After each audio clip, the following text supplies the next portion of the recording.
Welcome, dear viewer, to a journey unlike any other. A journey into the heart of a country that has fascinated, mystified, and eluded the outside world for decades. Today, we invite you to step beyond the headlines and the myths, to discover the real stories that lie beneath the surface of North Korea. This is a land shrouded in secrecy, where misty mountains and hidden valleys guard secrets that few outsiders have ever witnessed. The border itself is more than a line on a map. It's a threshold into a world that feels frozen in time, yet is constantly changing beneath the surface.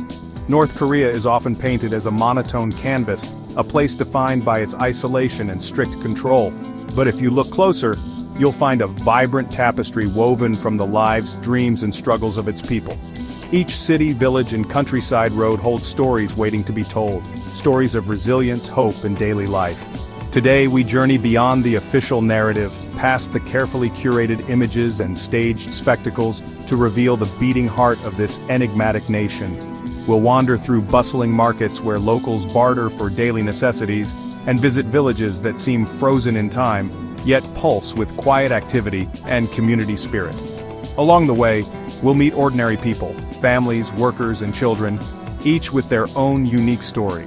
Their lives, often hidden from the world's gaze, offer a rare and intimate glimpse into what it truly means to live in North Korea.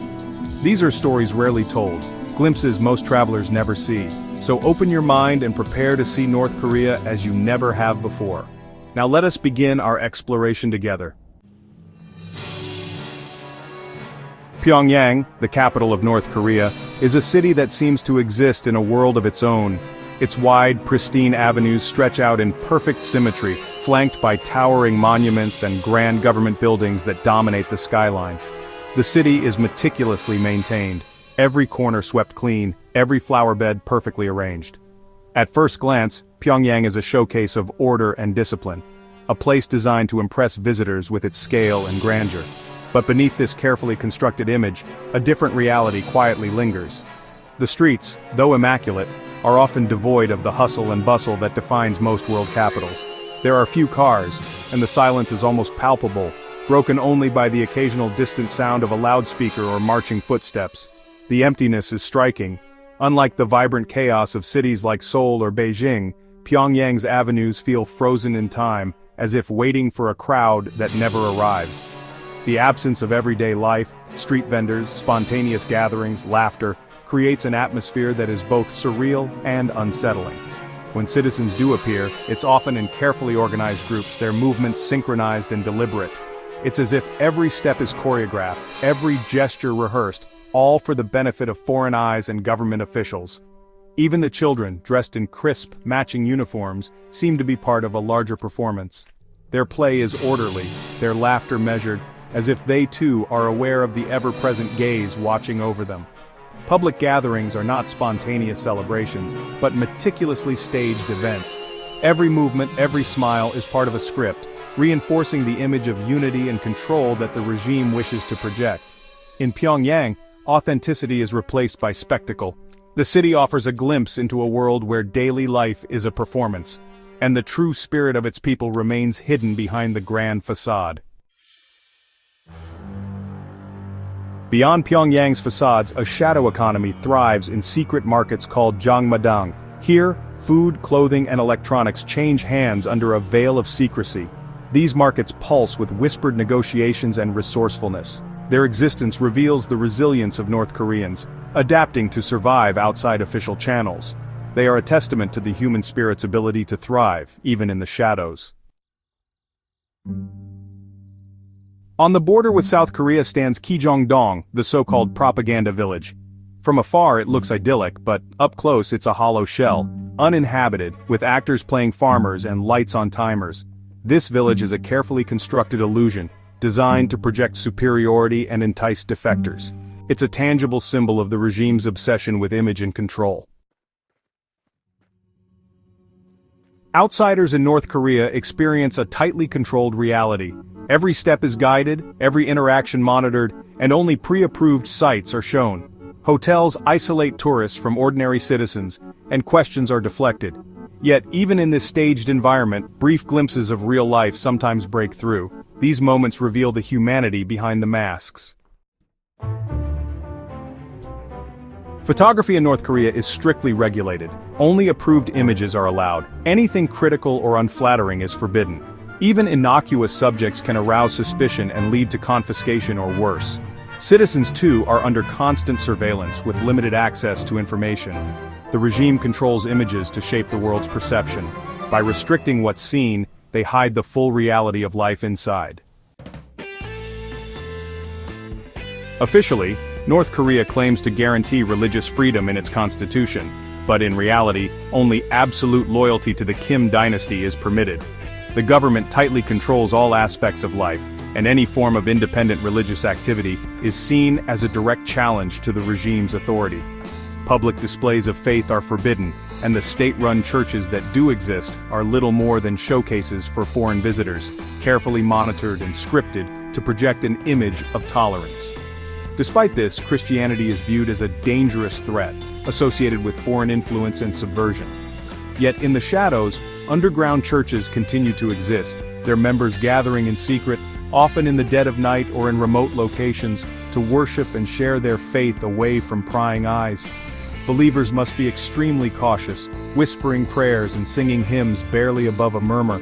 Even children are taught to keep their faith hidden, as a single careless word could endanger entire families. The risk is immense. Imprisonment, torture, or even execution await those who are discovered. Yet, these secret gatherings offer more than just worship. They provide a rare sense of hope, comfort, and human connection in a society where trust is scarce and fear is constant. For many, the underground church is a lifeline, a place to find strength and solidarity amid relentless oppression. The consequences of discovery are severe. Those caught face brutal interrogations, forced labor camps, and the threat of death. Families can be torn apart, and entire communities live under the shadow of suspicion.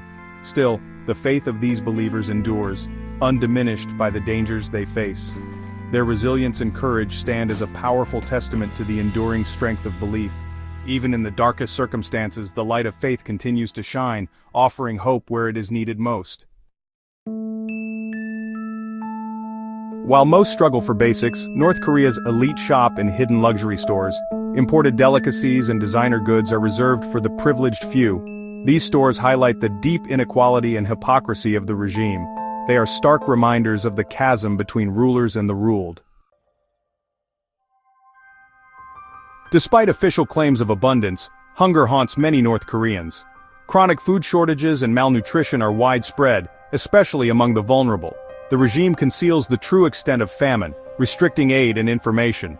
While resources fund the elite and military, millions struggle in silence. Hidden from view, North Korea's political prison camps hold tens of thousands. Prisoners endure forced labor, torture, and starvation, often for generations. The regime denies these camps exist, but survivor testimonies reveal the horror. These prisons are chilling reminders of the cost of dissent. North Korea's amusement parks are often empty, their rides silent. These parks serve as props for propaganda, not for public enjoyment. Tourists are shown pristine grounds, but most citizens never visit. The emptiness exposes the gap between regime promises and daily reality. For most North Koreans, the internet is a forbidden world. Only a select few have access, and even then it's tightly monitored. Ordinary people rely on smuggled media for glimpses of the outside. The regime's digital Iron Curtain is meant to maintain control, but the desire for connection persists, despite the risks. North Korea's mass spectacles are grand displays of loyalty and unity. Every movement is rehearsed, every smile choreographed for the regime. Participation is mandatory, and deviation is dangerous. Beneath the surface, true feelings often remain hidden. The DMZ is one of the world's most fortified borders, shrouded in secrecy. Tourists can visit select areas, but vast stretches remain off-limits. These forbidden zones likely hide military secrets and underground facilities.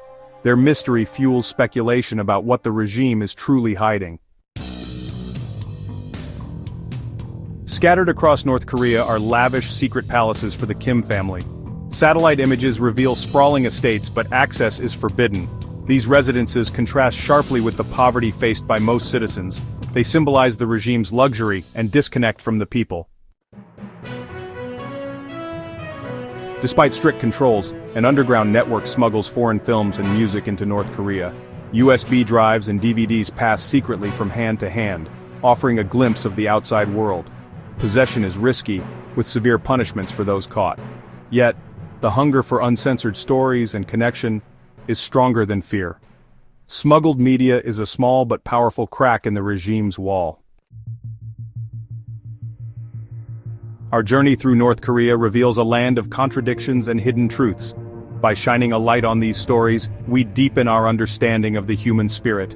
If you believe in the power of storytelling, subscribe to this channel. Thank you for joining me on this journey.